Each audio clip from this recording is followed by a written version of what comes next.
With the rise of fast fashion, we've been made to believe that we can have a pair of jeans for $3, a ring for $2, and even a tank top for just 95 cents. With prices like that popping up on websites like SHEIN, Wish, Temu, and others, it's no surprise that our perception of how much actually goes into making a garment is pretty skewed.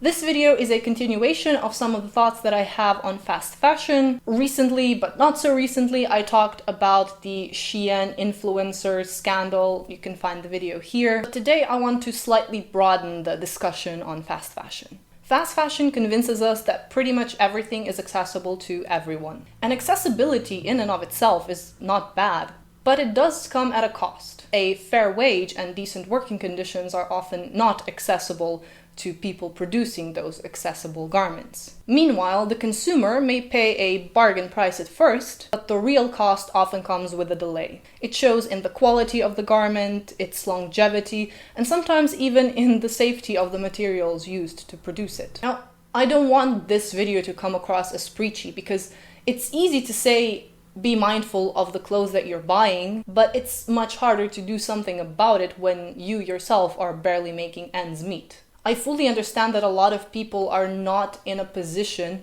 to stop and think, I wonder what clothes I'm purchasing. I wonder about the ethics of how they were produced, materials were used. Are they sustainable? Are they made from recycled materials? Most people can't afford to think like that because they're just happy to have something, and that's fair. But that's why I think it's the responsibility of people who can think like that to do so. Those of us who have the privilege to choose, I think, have the responsibility to try and choose wisely. I do believe it's a relatively known fact that the workers in various garment factories, unfortunately not just when it comes to fast fashion but other brands as well, are not really being treated fairly for the most part. And I did talk about this in my SHEIN video, so I won't repeat myself here, but the long working hours, the low wages, and high demands are the biggest ethical problems in fast fashion. So why do we, the consumers, actually need to be presented with hundreds or thousands of new styles daily? Meanwhile, for that to be possible, someone has to spend 10 plus, 12 plus hours working and even take showers at their workplace. We look at a golden ring that costs $300 and say, no way, I'm not paying this much for one single item. But I bet that a huge portion of people who would think like that would have no problem spending $300 plus over the course of several months on some huge SHEIN hauls. We tend to think, oh, so many things for so little, what great value for money. But 90% of these things will likely be discarded within a year of purchasing them. One golden ring could last you a lifetime, though some might argue that it would be boring to wear the same ring again and again and again, when you could easily have a different ring or 3 for every day of the week. Of course, there are people who think about sustainability, but fast fashion is actively working against that. It turns you towards excessive consumerism, towards quantity over quality. And online shopping, I think, plays a huge role here. Our generation especially, we're so used to online shopping. It's quick, easy, convenient. If the item doesn't fit you or you don't like it, you can just send it back or even wear it to one occasion and then return it, so long as it's in pristine condition and with the tag still on. Just because we can't afford to keep that handbag doesn't mean that you two can't have one night at the most glamorous place in town.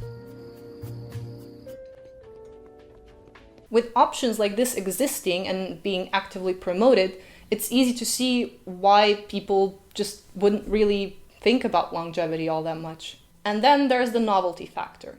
New items every week, every day, even the fear of missing out. And before you realize it, you end up with a generation or generations of people with a very skewed perception of how much creating an item actually costs, about the actual value of clothes. And not just in the monetary sense, but also in regards to the value that clothes represent. This has changed historically, and obviously we have a very different perception of the value and meaning of clothes now than people did 100, 200 years ago. And I don't expect us to think about clothes in the same way that people in the 1800s did, just because the whole process of creating clothes and the availability is vastly different. But I do think that somewhere there's a middle ground. Do we actually know how much something should cost at a fair price? Because if someone predominantly shops on websites like Wish, SHEIN, they will get a very different idea of how much something is worth. If you are made to believe that a t-shirt should or could cost just $3, and a t-shirt for $50 will of course sound outrageous to you. But yes, even that's not black and white, it's just 50 shades of muddy gray. Because the issue here is it's very hard to know when price actually also translates to quality. Is a dress for $10 really so much worse than a dress for $30? Is the $30 dress much lower quality than a $70 dress? Well, what about a $300 dress?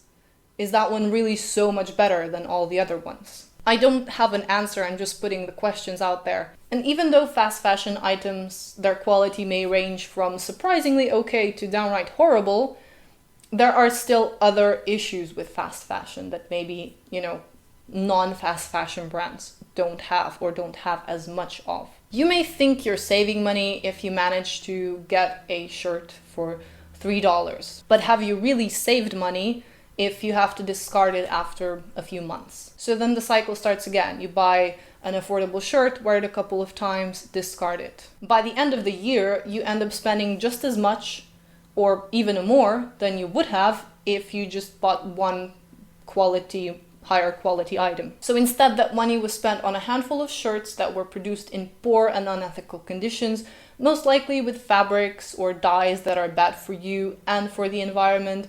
And these discarded items are now lying in landfills, disintegrating at a snail's pace. But again, even unsustainability doesn't just apply to fast fashion. It's quite similar to the quality issue. But simply by virtue of producing so many garments, such an excess of garments, monthly, weekly, daily, fast fashion is more than just a drop in the ocean of unsustainability. Consciously going through your wardrobe and coming to a conclusion, okay, I actually need a pair of shorts because I have no shorts. This sounds so much less exciting than browsing this fancy looking website with so many styles to choose from, but it's much more conscious and probably more profitable in the long run. But again, I'm not saying deny yourself every little joy that you may get from treating yourself to a pretty item that caught your eye. But if you are in a position where you can afford to shop more mindfully, well then, in the words of Thanos, try to keep it perfectly balanced, as all things should be. Thank you guys so much for watching. Please don't forget to like and subscribe. And yes, I will see you soon in another video. Take care.